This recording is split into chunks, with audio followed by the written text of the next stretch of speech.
जय हिंद दोस्तों, स्वागत है आप सभी का हमारे इस YouTube channel student study platform पर।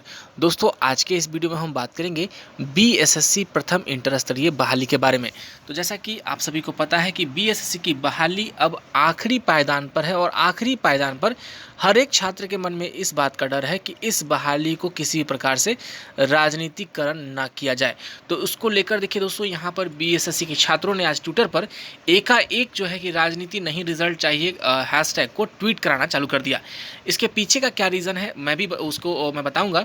तो उससे पहले दोस्तों, अगर चैनल पर नए हैं तो चैनल को सब्सक्राइब कर लीजिएगा, साथ ही बेल आइकन जरूर दबाइएगा, क्योंकि बीएसएससी से संबंधित सारी इंपॉर्टेंट अपडेट्स आपको हमारे चैनल के माध्यम से मिलती रहती है।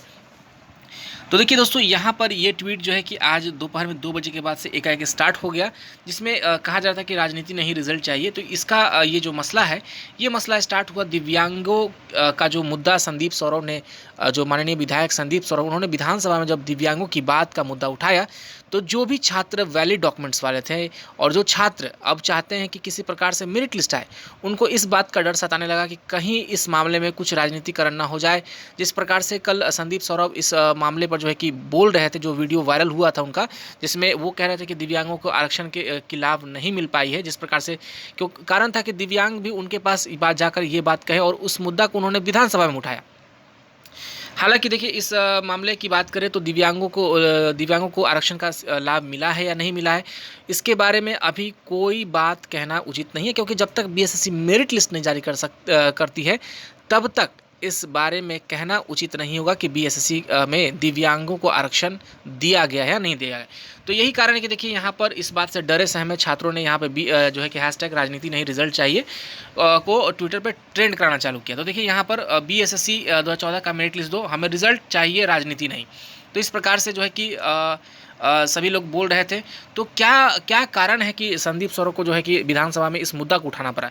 तो देखिए, कुछ दिनों पहले जो है कि बीएसएससी बहाली का जो जैसे ही काउंसलिंग कंप्लीट हुआ और काउंसलिंग लिस्ट आया था, उसी समय की बात है। दिव्यांग अभ्यर्थियों का कहना था कि दिव्यांग अभ्यर्थियों को आरक्षण का लाभ नहीं दिया गया और लाभ नहीं दिया गया और साथ ही दिव्यांग अभ्यर्थियों को बुलाया भी नहीं गया है। तो ये इस मसले को लेकर छात्र संदीप सौरभ के यहाँ जो है कि गए होंगे और संदीप सौरभ ने इस मुद्दे को सामान्य प्रशासन विभाग के सामने जो है कि पूछा था। और इस मामले की बात करें तो संदीप सौरभ को पहले भी रिप्लाई जो है कि बीएसएससी की तरफ से मिल चुका था, जिसमें बीएसएससी ने, आपको मैं वो लेटर दिखा देता हूं दोस्तों।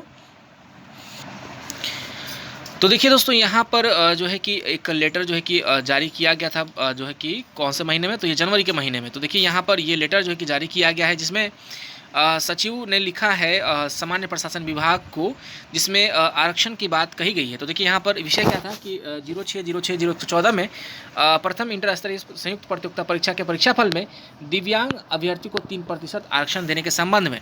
तो इसमें जो है कि बीएसएससी ने सामान्य प्रशासन को लिखा था। तो ये सामान्य प्रशासन को क्यों लिखा गया था ये लेटर, क्योंकि संदीप सौरभ जी ने जो है कि सामान्य प्रशासन इस मसले पे बात की और इससे जो है कि सामान्य प्रशासन विभाग से इस मसले पर जो है कि जवाब मांगा था। तो देखिए, उसी जवाब को लेकर सामान्य प्रशासन विभाग ने जो है कि बीएसएससी से जो है जवाब मांगा और बीएसएससी ने इसका जवाब भी दिया, जिसमें लिखा गया था कि उपयुक्त विषय प्रासंगिक पत्र के संबंध में कहना कि विज्ञापन संख्या इतना प्रथम इंटर स्तरीय संयुक्त प्रतियोगिता परीक्षा 2014 में श्रेणी ए यानी कि शारीरिक क्षमता जांच वाले पद और श्रेणी बी वैसे पद जिन पर नियुक्ति हेतु शारीरिक क्षमता जांच की आवश्यकता नहीं है के पदों पर नियुक्ति हेतु विज्ञापन के आरक्षण कंडिका के उपकंडिका 5 में उल्लिखित है कि कार्मिक एवं प्रशासनिक सुधार विभाग वर्तमान में सामान्य प्रशासन विभाग के संकल्प संख्या 62 दिनांक 5/1/2007 के प्रावधान के आलोक में मात्र श्रेणी बी। देखिए, मात्र श्रेणी बी कहने का मतलब कि मात्र श्रेणी बी वैसे पद जिसमें फिजिकल पोस्ट नहीं है, उसमें दिव्यांगों को 3% आरक्षण, जिसमें 1% निःशक्तता,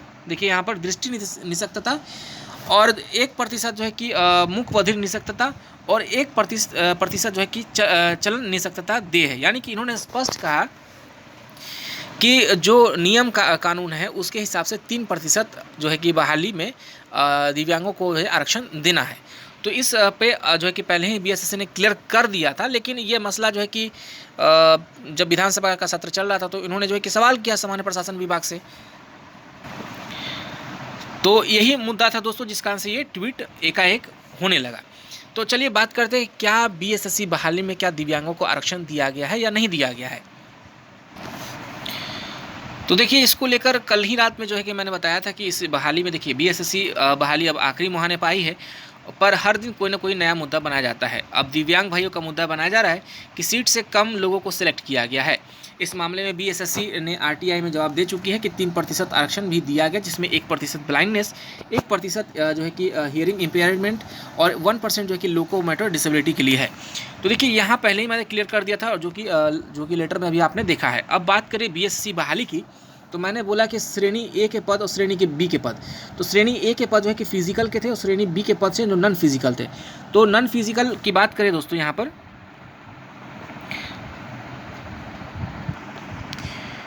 तो नॉन फिजिकल की टोटल पोस्ट 12,140 है और टोटल की बात करें तो 13,120।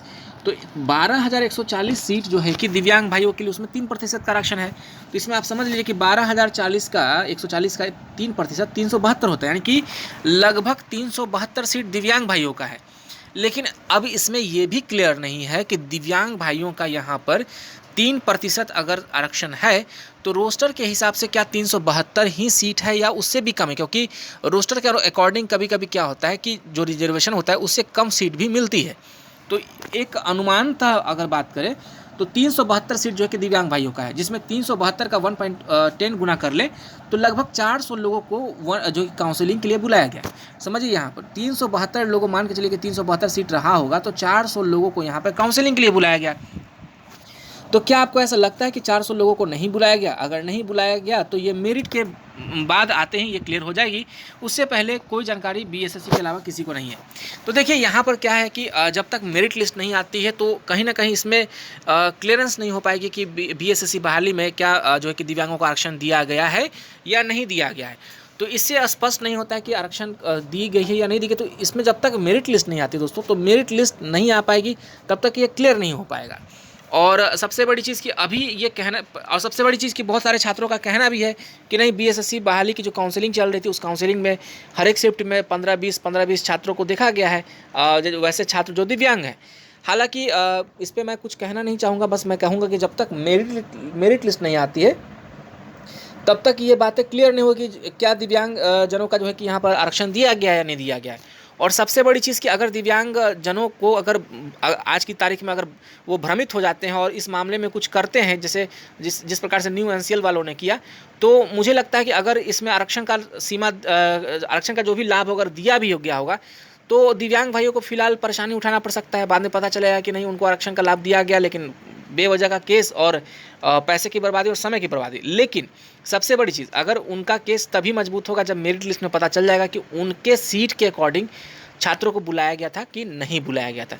तब अगर केस करेंगे तो ज़्यादा बेहतर होगा, और अभी करने पे समय की बर्बादी, पैसे की बर्बादी, और सबसे बड़ी चीज़ कि मेरिट लिस्ट का यहाँ पे रास्ता रुकेगा और दिव्यांग भाइयों को और लंबा इंतजार करना पड़ेगा।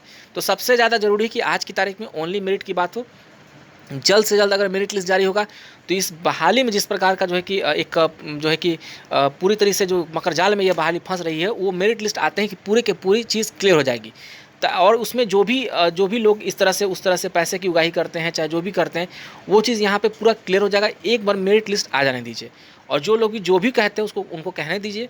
और दिव्यांग भाइयों के साथ हमारा जो है कि पूरी की पूरी सहानुभूति है, और अगर दिव्यांग भाइयों का एक भी सीट इसमें अगर कम होता है तो उसके लिए लड़ाई हम लोग भी लड़ेंगे, और जो बन पड़ेगा वो सहयोग करने के लिए हम हमेशा तैयार हैं। तो चलिए दोस्तों, आज के लिए बस इतना ही। आप सभी का बहुत बहुत धन्यवाद।